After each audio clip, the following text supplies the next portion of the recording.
ములుగు జిల్లాలో ఘనంగా బతుకమ్మ వేడుకలు. బతుకమ్మ పండుగను తెలంగాణలో అశ్వయుజ మాస శుద్ధ పాడ్యమి నుంచి 9 రోజుల పాటు జరుపుకుంటారు. తెలంగాణకు మాత్రమే ప్రత్యేకమైన ఈ బతుకమ్మ పండుగ ఆ రాష్ట్ర సాంస్కృతిక సంప్రదాయాలకు ప్రతీకగా ఈ పండుగ నిలుస్తోంది.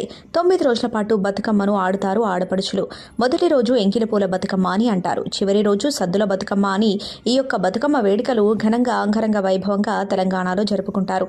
బతుకమ్మను మొత్తం 9 రోజుల పాటు ఆడతారు. మొదటి రోజు ఎంగిలి పూల బతుకమ్మగా కొలుస్తారు. రెండవ రోజు అటుకుల బతుకమ్మ, మూడవ రోజు ముద్దపప్పు బతుకమ్మ, నాలుగవ రోజు నానబియ్యం బతుకమ్మ, ఐదవ రోజు అట్ల బతుకమ్మ, ఆరవ రోజు అలికిన బతుకమ్మ, ఏడవ రోజు వేపకాయల బతుకమ్మ, ఎనిమిదవ రోజు వెన్నముద్దల బతుకమ్మ, తొమ్మిదవ రోజు సద్దుల బతుకమ్మగా ఆడపడుచులు బతుకమ్మను పేర్చి బతుకమ్మను ఆడుతూ ఉంటారు.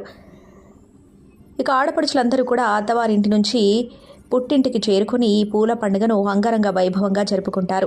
ఈ 9 రోజులు రోజు బతుకమ్మలు చేసి ప్రతిరోజు సాయంత్రం వాటి చుట్టూ తిరుగుతూ ఆడతారు. చివరి రోజు సద్దుల బతుకమ్మ నాడు కుటుంబ సభ్యులంతా అంగరంగ వైభవంగా పూల పండుగను జరుపుకోవడం కోసం మగవారంతా పచ్చిక బయళ్లలోనికి పోయి తంగేడు, గునుగు మొదలగు పువ్వులను భారీగా కోసుకొని వస్తారు.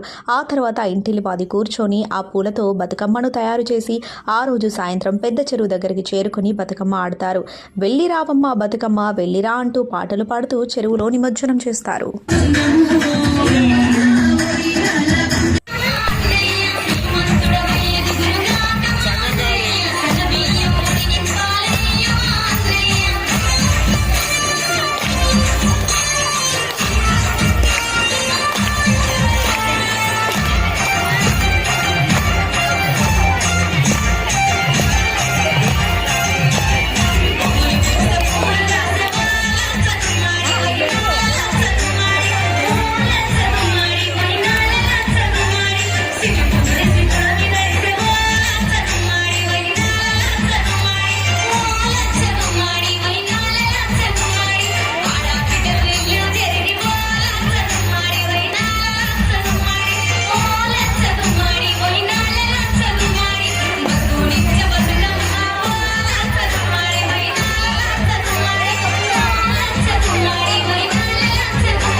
దాటుతుంటే మళ్ళీ రా తల్లి అంటూ కళ్ళ నీళ్ళ